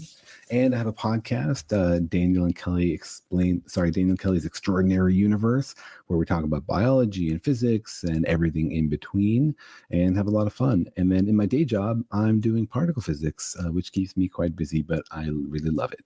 Research and teaching. And you are going to use all the machine learning to search through that data and find something new at the Atlas. That's the plan. Exactly. Discover something new, blow your minds, collect the Nobel Prize. That's the goal, but we haven't got there yet. And if you don't, in the meantime, you're writing great books for people to enjoy. Thank you. So, thank you so much. It's such it's been what I said this earlier when we were before the show. I think it's about 250 or 60 episodes since we talked with you previously. Amazing. Congrats all. Wow. Well, thank you very much for having me back on, and for reading my book, and for considering buying it. And thanks to your audience. Yeah. Thank you so much. Thanks for joining us, and thanks for chatting about science with us. Really appreciate it. Good night. Have a good night. Thank you. Thank you for being here for this great interview with Daniel Whiteson, his book, Do Aliens Speak Physics? Now it is time for the next part of our show, the part you know and love, as Blair's Animal Corner with Blair. She loves our creatures, great and small. Biped, millipede, no pet at all. If you want to hear about animals, she's your girl. Except for giant pandas and squirrels. There's Animal Corner. What you got, Blair? So, let's talk panda poop. So, Yay. Here's what's going to happen. I'm going to explain this story to you. I am going to harken back to a panda poo related story from 10 years ago. I cannot believe that. Oh my. So we're going to get there. When you're like, this sounds like something maybe we've talked about on this show before. It's similar. We have. So I will explain. Okay. So this is a study all about how pandas and bears' gut microbiome is different if they are in captivity or in the wild. And I know you're all saying, duh. Which you're right. Duh. Right? Our microbiome is different if we live in San Francisco or Portland or the United States or Italy or Portugal or Antarctica. The man. Sorry. It's literally anywhere. Your microbiome is different based on where you are because of just environmental factors, but also based on what you eat, on nutrient availability, on genetics. There are many different things that go into the fact that your microbiome will be different based on where you live. And so on its face, just saying that a microbiome is different from captive animals versus wild animals, duh. You're being fed a stable diet by people who take care of you versus foraging or hunting for food in the wild. You are just physically in a different place with different microbes on surfaces, in the soil, in the air, right? You're being exposed to humans, which you might not be exposed to at other times, and other animals. But also different levels of stress, right? Not to mention different genetic stock if you are in captivity, right? So there's lots of different kind of reasons that a microbiome could be different. What this study is talking about is how it's different. How does it vary, and is it good? Is it bad? Is there an issue related to the difference between captive microbiome versus wild microbiome? So This is a research study out of China. They did a poop test. They collected fecal samples from wild and captive members of 3 endangered species. That is giant pandas, red pandas, and Asiatic black bears. So when they said pandas and bears, that's what they literally meant. Giant pandas, which is a kind of bear. Out group, or are they all related closely? So here's why I think they did. They didn't say exactly why this was the 3 that they picked. So you have your giant pandas and your black bears. They're both bears. You have your red pandas. Giant pandas and red pandas are both pandas, which means they are bamboo eaters. So you have it's kind of a Venn diagram, right? So you have your bear that isn't a true omnivore. You have your bear that eats like a panda, and you have your panda, right? So okay. Okay. So you're kind of covering all your bases. Mm-hmm. So they looked at wild versus captive members of these species. They used RNA sequencing. They identified different types of bacteria present in the samples. And so they were looking at ribosomal RNA. They processed the data with statistical tools, and they scored and ranked based on diet, genetics, and captivity to the animal's gut microbiome. So they're getting at all these different factors that I mentioned. They found that in captivity, the environment, being a research center or a zoo, that was actually the biggest single factor driving change in gut microbiome structure. There was a 21.6% change in microbiome structure based on being a research center or zoo versus in the wild. However, lineage genetics explained a 12.3% shift, and diet alone looked at there was a 3.9% change. So overall, trying to kind of zero out potential different confounding variables. The physical location they were in, being in captivity, had this huge impact on the microbiome in these animals. And they found that the gut bacteria of all of the species were more similar to each other in captivity, even though they were distinct in the wild, which again makes sense, especially if you're taking all of these from the same physical space, because they are being exposed to the same people, the same cleaning products, the same, like I said, soil, air, right, visitors, right? A lot of the environmental microbiome that you could get absorbed to over development, right? Mm-hmm. And so there was this similarity, whether you were a black bear, a giant panda, or a red panda, there was more similarity amongst these very distinct groups who lived in captivity. They also found something kind of unexpected, which was that there was a change in the animal's digestive capabilities. So wild bears and pandas had proteobacteria that helped break down complex plant material, but in captivity, all of them were dominated by firmicutes, which are associated. Firmicutes, thank you. Cuties, which are associated with fermentation of starches and sugars. And so which would make sense for the bamboo, right? Or it would, but it would also make sense for things like kibble, which is what you're getting in captivity. A lot more gluten, a lot about it. Do the pandas eat kibble, or is it just the bears? So good question. I don't know about this particular institution. I know that bears always get a certain amount of chow. Mm-hmm. So it's possible that it was offered, that they make a particular bamboo eater chow that they would provide to these animals. I don't know.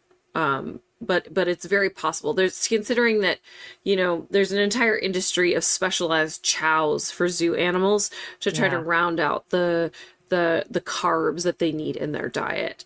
And so one of the other things that they found was that living in captivity had an increase in potentially harmful bacteria like Streptococcus.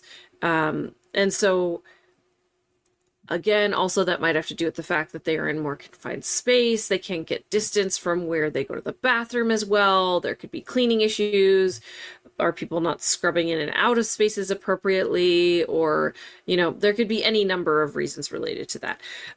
But so the main takeaway from this paper is that this 20% change in microbiome from being in captivity versus being in the wild Yeah. means one thing. It doesn't mean that being in captivity is bad, but it does mean that you can't take a wild panda and plop them, a captive panda and plop them into the wild, or a captive Asiatic black bear and plop them into the wild, because their microbiome is not suited to the wild diet. Especially if that's how they have grown up, right? Right. If they're multiple generations in captivity. Right. And so this is a concern for fitness post-release. And so there is a call from this research team for conservationists to explore the idea of using probiotics or fecal transplants if there is an intention to introduce an animal that was raised in captivity to the wild. And so while I have my own tangent about pandas that I'm going to bring in related to 2015, as I kind of teased before in a minute, the overarching kind of takeaway from this story, I think, is really important to conservation as a whole, in that whether this is something that's been looked at or not, I think it needs a second look in reintroductions in general. So there's a lot of things that are paid attention to with reintroductions. Does an animal know how to forage or hunt? Does an animal have all of the adaptations that they would have as a wild animal? Are they imprinted on humans or not? There's lots of things that you look at before you release an animal into the wild that was raised in captivity. But how closely are we tracking the microbiome? Like for the condors that we mentioned at the beginning, do those condors have a microbiome well suited to eating carrion in Pinnacles National Park, right? Like, are they ready?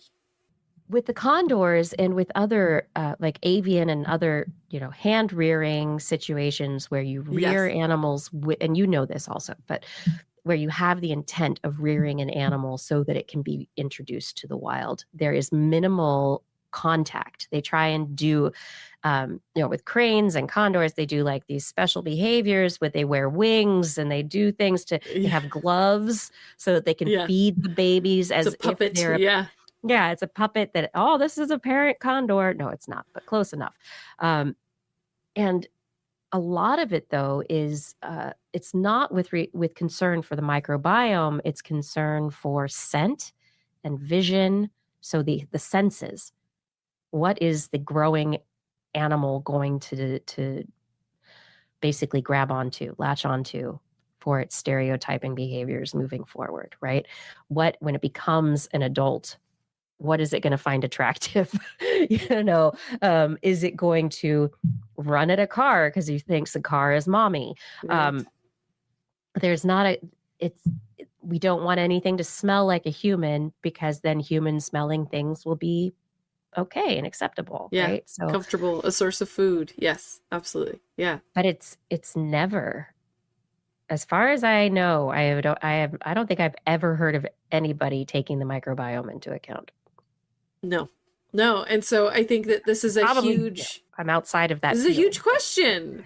That's just like with human health. We're just starting really to look at this stuff and talk about, probiotics have been part of the conversation for a long time, but kind of with a lot of smoke and mirrors of just like, hey, bacteria is good for you. Just take this yogurt. It's fine. But the kind of scientific approach of it, the surgical approach of what is your microbiome? What do you have lacking? What did your microbiome used to be?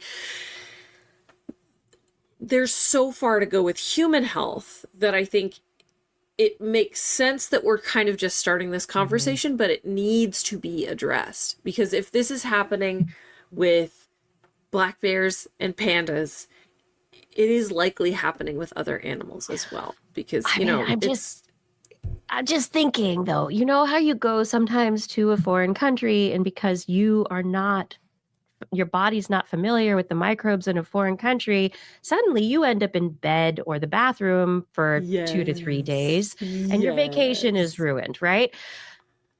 You're doing that to an animal, right? You release an animal into the wild and suddenly they're foraging on their own. They're coming from their zoo or basically very clinical environment, even though it's dirt and whatever. It's not the wild. Yeah. And the food. Well, and all the things. where we might miss our sightseeing and spend a couple days in the hotel room, they might actually get eaten because they are ill, right? So, or they might miss mating season, or they might not migrate appropriately, or they might starve or die of dehydration. Or they're feeling a little gassy and they just stay in the, in the cave a little bit longer. Yeah. Yeah. So it's a huge question. And so just to kind of address that, I have talked about the panda microbiome before. This raised questions for me about this study that I talked about, which I could not believe was from 2015. And this was looking at the microbiome of pandas. And this is where one of the funniest things about pandas to me came up during my time on the show, which is that it seems like pandas always have a stomach ache, right? It's because they don't have the right bacteria to process bamboo. And so is it because they're in captivity? Right. So that was my first question, was where did these pandas come from? So like, where did the poop come from? What is the poop source of these pandas? And so it took me a minute because a lot of it was paywalled now because it's so old. But I found some information. It should be free now that it's so old. Come on. I don't know. It disappeared from a lot of my usual sources, but I was able to find it. And so they sequenced bacteria from fecal samples from giant pandas living in a research base. So this is still a captivity environment. And so what they found over the course of spring, summer, and late autumn for a whole year is that they ate about 10 kilograms of bamboo leaves, but the gut bacteria was similar to carnivorous and omnivorous bears, but different from plant eaters. And so this is where this whole kind of joke that we started about them always having a tummy ache came from, because they don't have the right microbiome to eat bamboo. And now I want this study redone with wild pandas. Because what were they feeding these pandas in this research base? Because they said they're eating 10 kilograms of bamboo. Are they eating anything else? But didn't they say they're like, oh, they have the microbiome for a carnivorous? Yes, that's bear. Correct. Like they should be eating meat, but they're eating bamboo. And then there was a later study that was like, oh, there's something that, whatever, but they still didn't answer the question. And so yeah. I love this question, Blair. Yes. So I think that it is a related but different study. So that was looking at, is their microbiome more similar to a bear or a red panda, the original panda? So this is that like Venn diagram I was talking about.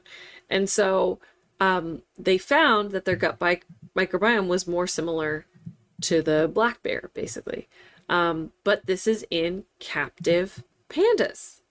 So if there is a 20% variance in the microbiome from captivity to the wild, then I can't help but wonder, if you pulled fecal samples from wild pandas, would you find the same thing? Would you find that microbiome is similar to a black bear versus a red panda, or would you find that it is more similar to a panda? I don't know. I think this is a great question. I don't know either. I want to know if anybody knows. So all that to say, I still think pandas are ridiculous. I mean, honestly, they haven't done this test on wild pandas because there aren't that many of them. Yeah, they're just hard to. Anyway, they spook easily, all that good stuff. But they do like to play. They're cute. Yeah, they also get lost really easily, which was another study that I loved that came out recently. They just lost all the time. Anyway, why do you have to know where you are when you're just in a research institute all the time, or a zoo? I want to acknowledge that this is one of those situations where panda research gets a lot of money, and ultimately, I think panda research is stupid because there are animals that we could save that we are not doing research on and have ecological importance way higher than that of pandas, right? And so this is where condors are very different from pandas, because condors have a very important role in an ecosystem. They actually care about reproduction. They're not as ridiculous. So anyway, point being that I get frustrated sometimes with panda research, but I think it's important to acknowledge when a piece of research that was panda research, and I'm doing my little air quotes here for those of you listening, this funding and interest and attention that was paid to pandas in this research project, looking at the microbiome, has the opportunity to benefit lots of other endangered species in reintroduction programs. And so for that, I just wanted to acknowledge that this is a potential win in conservation. Thank you to panda conservation efforts in this case. I mean, the pandas themselves, but the there's a lot of the broader ecosystem and other stuff that it's the big keystone. You conserve the keystone-ish species and you get other benefits. Yeah, but the pandas, they don't have that big of an impact on the bamboo forest. This is part of my problem with them. They don't really do anything. But in this case, joking. Sorry. They're very cute, so they get money. Yes. They're like a flagship species for China, so a lot of research goes to Chinese research institutions to study pandas. And so if we can use that to our advantage for conservation as a whole, I think that is amazing. They gotta control the pandas and the research. It is amazing. The more good, the better. Share it, everybody. All right. We need to finish this show, so I am going to very quickly go through a few stories that I thought were very interesting this week. Researchers have, I think they're at MIT. They have created a system they're calling multicellular integrated brains, or MyBrains, MI brains. They're brain organoids, so little tiny clumps of cells in a dish, maybe like the size of a dime or so. Whereas before, historically, you could put a single cell type in a petri dish and maybe find out, oh, the neurons grow together and blah, that's great. What they have done with these brain organoids is they have systematically tested different proportions of different kinds of cells together and been able to create a complex system that is grown from individual donors induced pluripotent stem cells and can be customizable through gene editing and can have its 3D human brain tissue that can have all major brain cell types in it. Parasites, astrocytes, endothelial cells, neurons, oligodendroglia. I haven't said that one before. And microglia and more. So they have the ability of creating basically systems in which you can have, you can go and create a mini brain in your lab, and it can have blood cells, neurons, astrocytes, glial cells, all of the things that are necessary to study the metabolic dysfunction of Alzheimer's disease, for instance. Because you can grow blood vessels closely to neurons and astrocytes, you can create the blood-brain barrier and immune system ecosystem that can recapitulate disease states, because you can edit the genes that say, oh, the astrocytes have, there's an issue with the ApoE4 gene, or there's an issue with mitochondrial function, or there's this. And you can grow these little tiny, like dime-sized clumps of multiple cell types. This, my brain is going to be amazing, and it's going to help me live longer with my cognitive function, I hope. It's kind of amazing. And it's beautiful too. These brains are these cells, they've got multiple blends of cells that you can put together. You can the study that they just published, it goes over all of the things that's in the proceedings of the National Academy of Sciences this week. And the group that has published it says it's the my brain. I don't know. Maybe they're calling it me brain. My brain is the only me brain. You scientist. Seriously. It's the only in vitro system that contains all 6 major cell types that are present in the human brain. They've enabled research to discover how one of the most common genetic markers for Alzheimer's disease alters cells' interactions to produce pathology. Maybe my brain will help us get to... My brain. I like my brain. I like my brain. I can't help it. It's my brain. Yeah, these are the kinds of things that make me laugh. Anyway, I think it's a really, really pretty amazing advancement. My brain, it might move neuroscience, therapeutic research forward in major ways. Cool. And Blair, you know how you brought to the show the planarian research about how they chopped off the body and grew the body, chopped off the head, regrew the head. And it was like, how do they do that? What are the planarians doing? And so researchers just published a study of this, basically the immortal flatworms, the planaria. Mm-hmm. This study came out in Cell Reports last week. The researchers determined in the study that when, like humans, we have stem cells, and those stem cells, when they're in like a certain organ or a certain part of your body, they're responding to all the instructions in that part of your body. So if your liver is damaged, you have stem cells in the liver that are, be more liver cells. Liver. Mm-hmm. The planaria, however, they don't have those niche controls. Their stem cells do not respond to the cells near them. There's no like neighborhood that controls them in the way that human tissues are controlled. So they don't know all of the details or the genes and everything that's involved, but they have seen that there are some cells that it's like, okay, my gut is missing. I'm not getting instructions from my gut anymore. Mm-hmm. So maybe we should build something that brings the gut back. So it's the stem. Ideally, where this research will go is in understanding the controls on stem cells.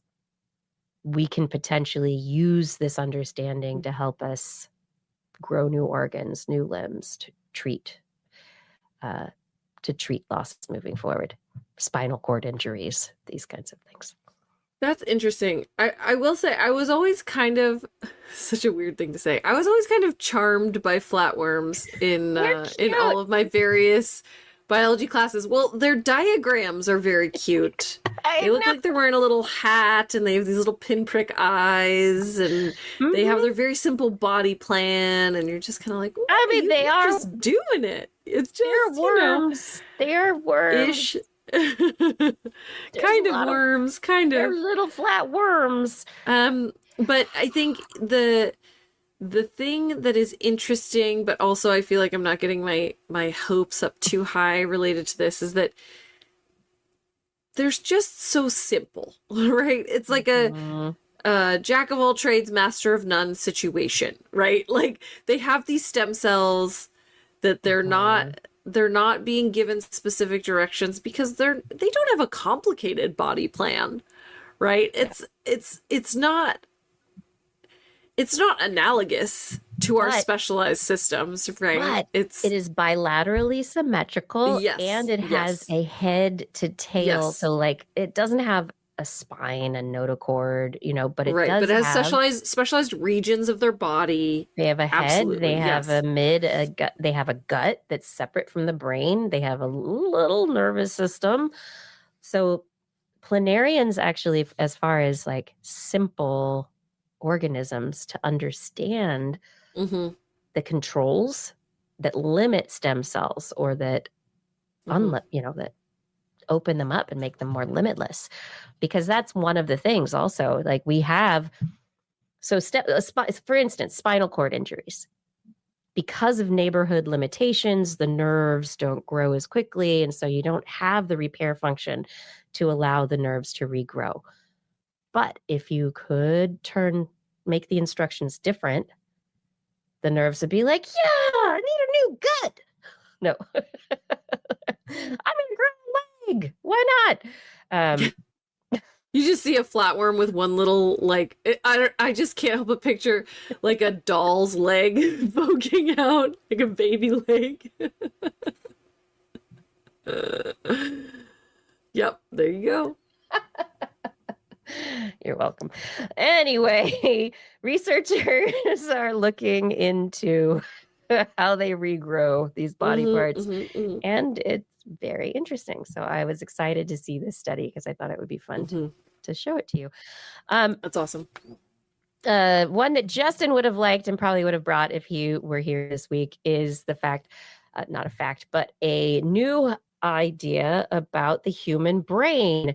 Researchers looked at a whole bunch of old, dead, ancient human teeth, and they're like, there's a lot of lead in them. And so they're like, oh yeah, people probably went in caves and there's water coming in the walls of the caves, and like, oh yeah, we probably drank the water in the caves and there's lead in the caves. And so early humans probably suffered massively from lead poisoning, which would have limited brain development, led to limitations in language development, and this is Neanderthals also, and would have led to higher rates of aggression.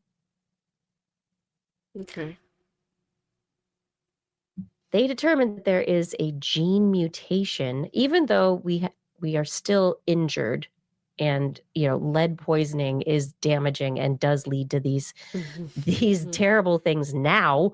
So lead pipes, get rid of them, fix your sewer, like fix the water supply, everybody. Let's make humanity better, less aggressive, smarter, better. We can do this. We can.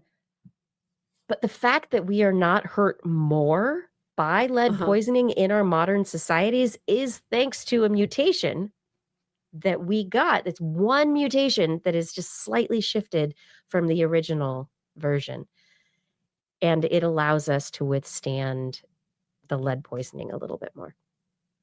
They did it's from a common ancestor between us and Neanderthals, or it's from, because you said yeah. So they what they found is that we outcompeted Neanderthal cousins because we got this gene variant. Got it. Okay. And so they grew brain organoids with Neanderthal gene variants and human variants. They determined that there is a difference in modern humans, and this the modern human version of Nova 1, when they took Neanderthal cells, no, they edited neuronal cells to have the old version that Neanderthals had and the modern human version that we have. And then they gave them lead, and the neurons with the modern human version did much better. So the idea is that thanks to, and there's been a question, and Justin would probably get at this, there's been a question about how Neanderthals spoke, language that they might have had, how much aggression they had, whatever. Maybe they were lead poisoned and they couldn't talk to each other. I have no idea. They were just angry all the time. They're angry, and confused. They couldn't talk. They're like, oh, whatever. But humans, then we got our mutation and we were like, I can handle a little lead poisoning. It's not that bad. Still bad. Still bad. To be clear. Let's still be warlike. Okay. Yeah. I think, you guys like to make a lot of fun about how young I am, but I think I'm now often the older person in the room who's like, I'm of the last generation of lead-based paint and asbestos. The last generation. Yeah. No, for real. Like, while I was in high school, they started abating asbestos and lead-based paint in all the public schools. Like that, I really feel like that was the end of that era. least in, California. But yeah, I think it's very wild. We make it such a big deal out of lead poisoning and how terrible it can be to our bodies and our brains, and that we actually have an advantage compared to other organisms. And their processing of lead is shocking to me, honestly. It's amazing. We've been lead poisoned so much and we've gotten this far. So the poor animals getting all the runoff from all of the lead products that we have. It's why we can't talk to them. Oh, that's why. They're just mad. They're like, you're dumping all this gross stuff. No, thank you. I'm not going to talk to you. And finally, there's one last study that I thought was just fun for the end of the show, out in Communications Biology a couple of weeks back. Researchers looked at 577 people who previously, years ago, had watched an excerpt from the Alfred Hitchcock Prevents series, an excerpt, 8 minutes of an episode called Bang, You're Dead. And while they were watching it, fMRI scans. So they had a measure of these individuals from 18 to 88 of their brains as they watched this video clip. And the research previously, they were able to determine that this particular video clip, for whatever reason, maybe it's the black and white Alfred Hitchcockness, maybe it's the storytelling, whatever it is, it leads to really high levels of brain synchronization. So like at certain points in the 8 minutes, most brains are doing pretty much the same thing. And so it's kind of a control, right? For this is your brain on Alfred Hitchcock. And they took those people now, they'd previously watched it, had their brain recorded, and they had them do it again and find out whether or not their brain readings changed over time. What they're trying to answer the question of is, what is it that makes it seem like time goes faster as you get older? And so one of the things they saw in this is that the older adults, the fMRI recordings that they just used now, that the older adults, their brains shifted to a new activity state less frequently. So younger adults were more synchronized in how their brain responded and when different activity states were happening. And older adults, between the first time that they did this watching and this new time, the older adults had fewer shifts in their activity state over time, whereas the younger adults are like, new thing. The brain's constantly keeping track of stuff all the time. Yes. Yes. How do we know it has to do with their age and not with the fact that they've seen it before? That was my question also. I mean, I love the idea of controlling and being like, I watched this at this one point and now I watched it at this other point. And so I think it would have been better if they had it, I'm watching it now this first time, and then I'm immediately watching it again right after, because then it's kind of close in time. Or even this time around, if they'd had two basically immediate watchings. Well, there's also diminishing returns, right? Like if you've seen something 2 times versus if you've seen something 5 times, things feel more familiar. Everyone in this study had seen it once before.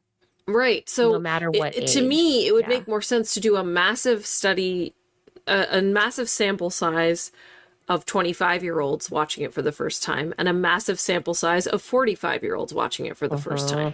Because then everyone's watching it at the same time.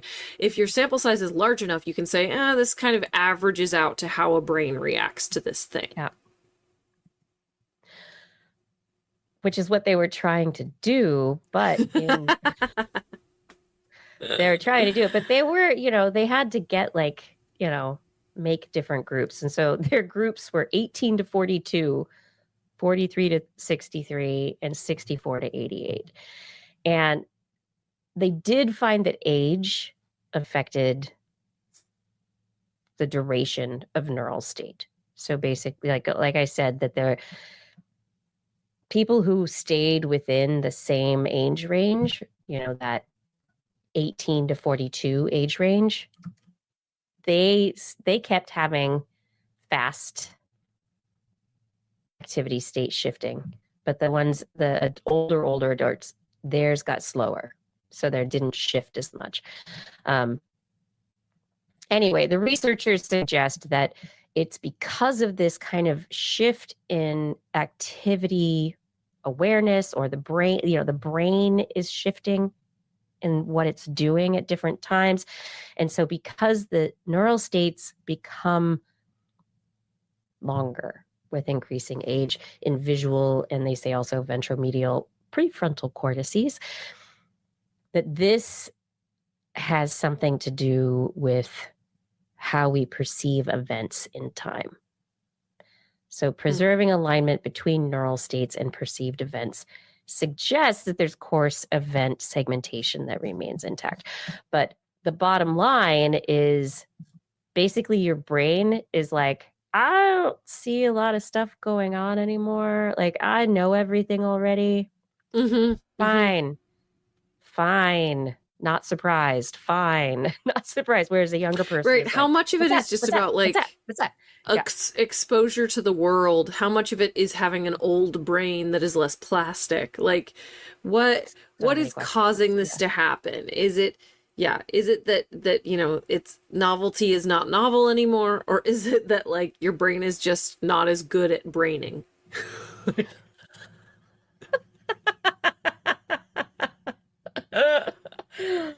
Oh, thank you.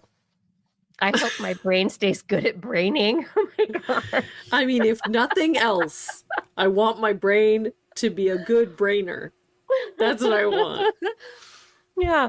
I mean, the question is your brain shifting into different activity states? How does that impact your logging of events? And so if your brain is like on this, like, I'm turning over at a different pace, I'm turning over at a different pace. It's like a mouse versus an elephant. Well, and also, like, I would argue, yes, I understand the metaphor you're pulling here, but like, I'm having trouble understanding if that's good or bad, or if that's even part of this study. Like, is it bad that the brain is not recognizing new activity states as often in an older brain? Or is that good because the brain is more practiced at responding to the world, right? Like, and that's kind of what I was getting at is this a judgment call on, like, this is an old and tired brain that is not as good, like I was saying, as good at being a brain, right? Like, or like, yes, like, is there a judgment associated? Is there a quality associated? This study, not judging quality, no, they're not looking at that. But what they were seeing is that there is this shift, right? Younger brains are more, they change state more often. And so that means they're logging more events. And so it's this kind of, because more things are happening within one smaller span of time seems longer. But because older adults are like, your brain is like, it's fine, nothing new. Time gets shrunken and condensed because you're not logging as many new events. And so this is the other question, is like, if they had shown a new video to the older adults, would it have been fine, haven't seen this before, logging new event, and suddenly it seems longer. And so I think your question is well taken. Yes, but also, like, I think it's so easy for us to associate the quality of young versus old as young is better. We've talked on the show about young blood and how young blood is better than old blood, right? Like literally better, it's just different. But it reduced inflammation. It made mice live longer. Young blood was better, right? So like, but I think it's easy to assume that a young brain is better, but there might be actually cases where an older brain is better because you carry more knowledge and experience, and so there's actually, the brain is special. It's sure over time as you get like an old brain is probably worse. But that's going to be, similar also, like if you can keep inflammation down, right? Does the old brain act like an old brain? Right. Like, so do you want an old brain with young blood? Yes, that's what I want. Did that sound bad? I'm like, yes. No, that's what I want. That's how I'm going to get to 200. Old brain, young blood. Old brain, young blood, good friends. Papa John's. Oh my God.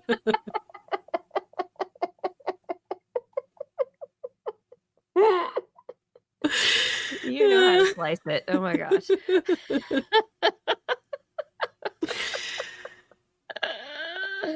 All right. On that note, have we done it? Yes. Yeah, we made it to the end of this show. Yep. What a great show. How much fun. This is great. We're all getting older together. Yeah. I hope it flew for you tonight. Maybe no, I don't know. I hope you enjoyed the whole show. Thank you so much for listening. Fada, thank you for all your help with social media. I know that we had some issues this week. Thank you for persevering. Identity 4, thank you for recording the show. Rachel, thank you for editing the show. I really appreciate that. And all of you in the chat room, thank you for chatting, for making your comments. We see you in there. It's so fun to be able to see those comments and see when new people come in. I saw who is the new Matt Baluos. I see you in there. There's Uziel. We've got Fada, Identity 4, all sorts of great people in the chat room. Gord, Arnlore, others, not just in the YouTube, but also Twitch and other places. Thank you for keeping the chat space a really great space to be. I appreciate all of you being compassionate, respectful, and just having a good conversation here. Let's all do this well together. It's all about that, everybody. And of course, big thank you to our Patreon sponsors.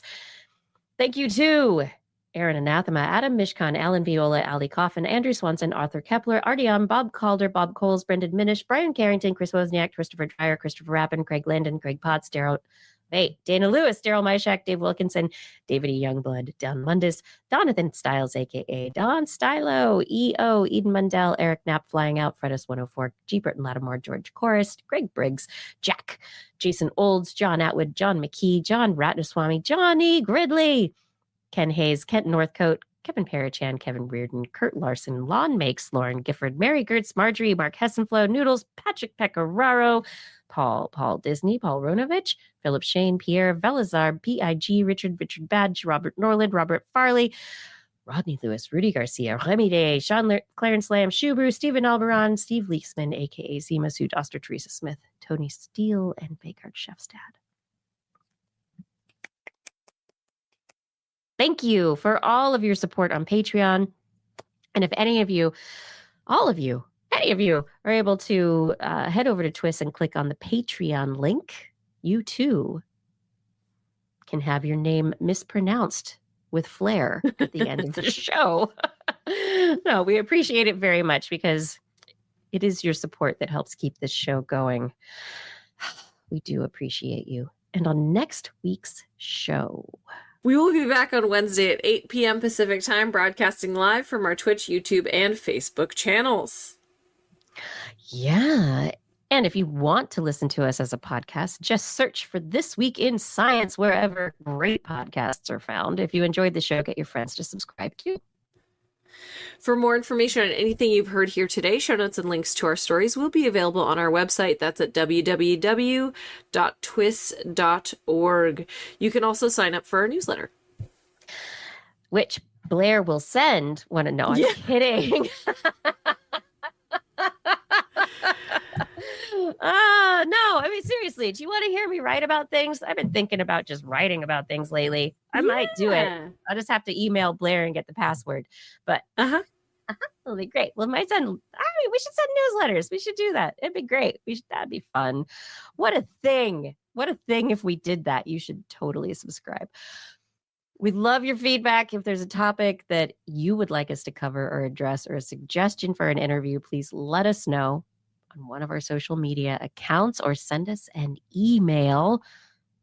Make sure you put TWIS in that subject line so your email doesn't get spam filtered into. Blair, where should it not get spam filtered into? Oh, yeah. You got to put TWIS in the subject line or your email will end up in a plastic baggie in a fridge alongside a fecal specimen from an undisclosed species.